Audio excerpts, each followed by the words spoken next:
नमस्कार दोस्तों, योगेश टेक्निकल में आपका फिर से बहुत बहुत स्वागत है। दोस्तों आज के इस वीडियो में हम जानेंगे R32 रेफ्रिजरेंट की इंडोर यूनिट के फ्लेयर कनेक्शन करने चाहिए या फिर इन्हें काटकर ब्रेजिंग कर देना चाहिए।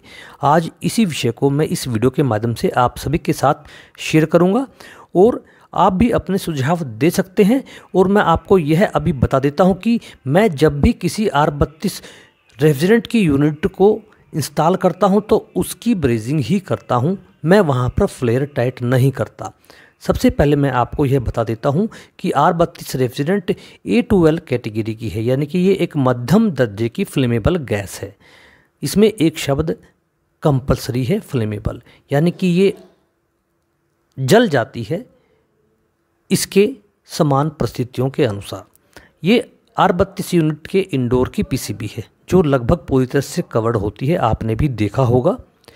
और यह कवर्ड क्यों होती है, इस रेफ्रिजरेंट में आग कब लगती है और हमें इंडोर को ब्रेजिंग क्यों करना चाहिए तथा R32 रेफ्रिजरेंट का यूज अब ज़्यादातर क्यों होने लगा है, इन सभी बातों को आज हम इस वीडियो के माध्यम से जानेंगे।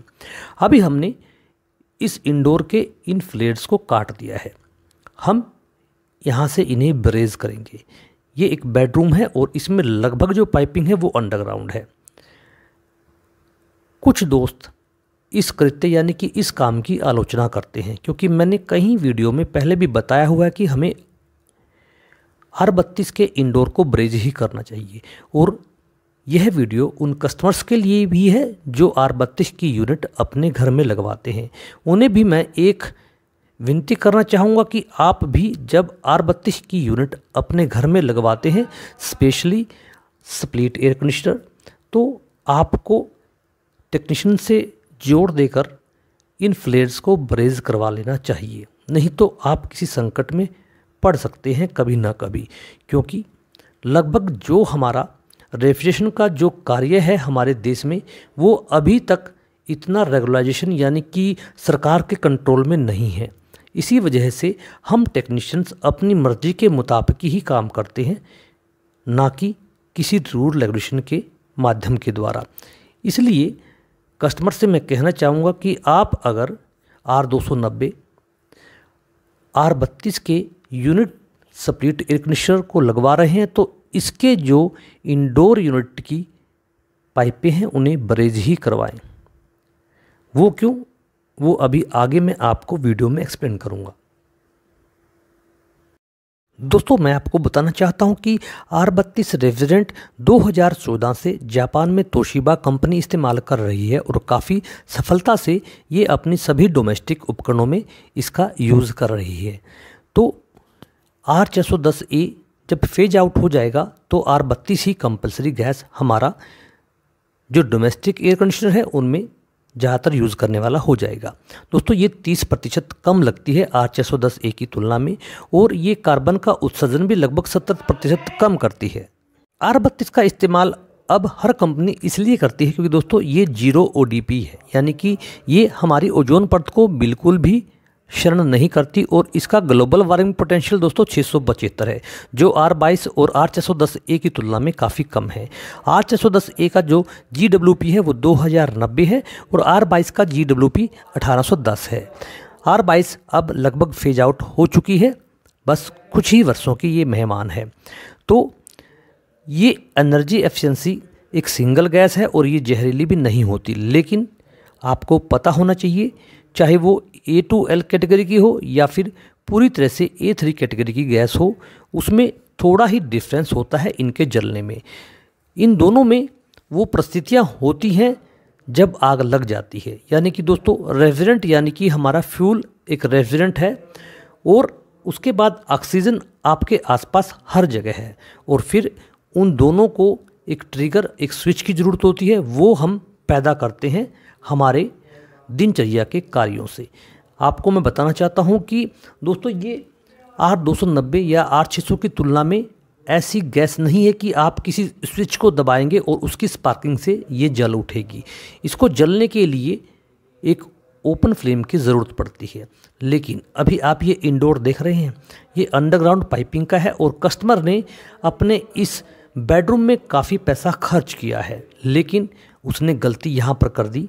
ये R32 रेफ्रिजरेंट का एक यूनिट है और इसमें उसने ब्रेजिंग की बजाय फ्लेयर का ही इस्तेमाल किया और ये फ्लेयर अब लीक हो चुके हैं। R32 हवा की तुलना में भारी होती है और जब भी वो लीक होगी तो वो नीचे की तरफ ही आएगी। अगर आपके कमरे का साइज उस यूनिट के अनुसार नहीं है, क्योंकि अक्सर हम गलती करते हैं, एक छोटे कमरे में जहां पर 1 टन की यूनिट लगनी होती है वहां पर हम 1.5 टन की यूनिट लगा देते हैं और उसी के हिसाब से उस गैस का रेशो बढ़ जाता है।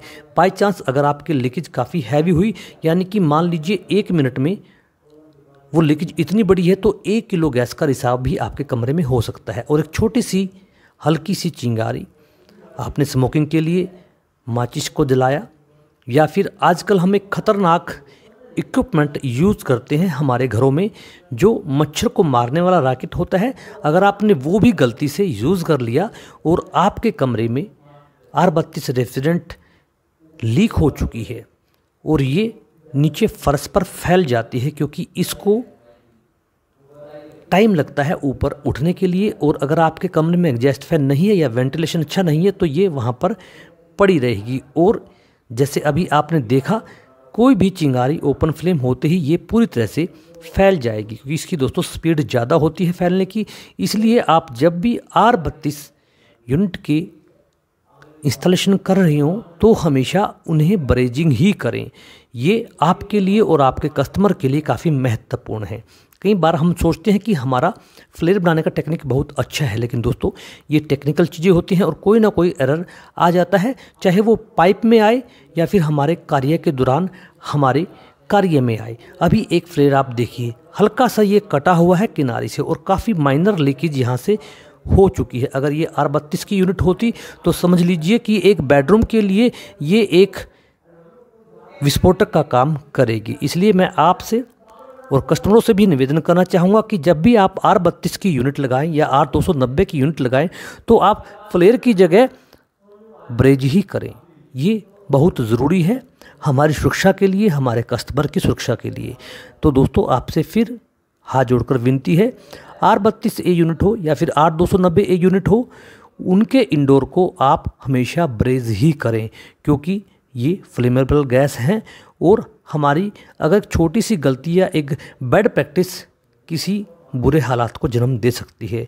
दोस्तों अगर आप मेरे चैनल पर नए हैं और आपने चैनल को सब्सक्राइब नहीं किया है तो आप चैनल को सब्सक्राइब अवश्य कीजिएगा, और मेरे को आप फेसबुक पर, ट्विटर पर और इंस्टाग्राम पर भी फॉलो कीजिएगा, ताकि मैं आपके लिए हर दिन नया वीडियो ला सकूँ। वीडियो देखने के लिए आपका बहुत बहुत धन्यवाद।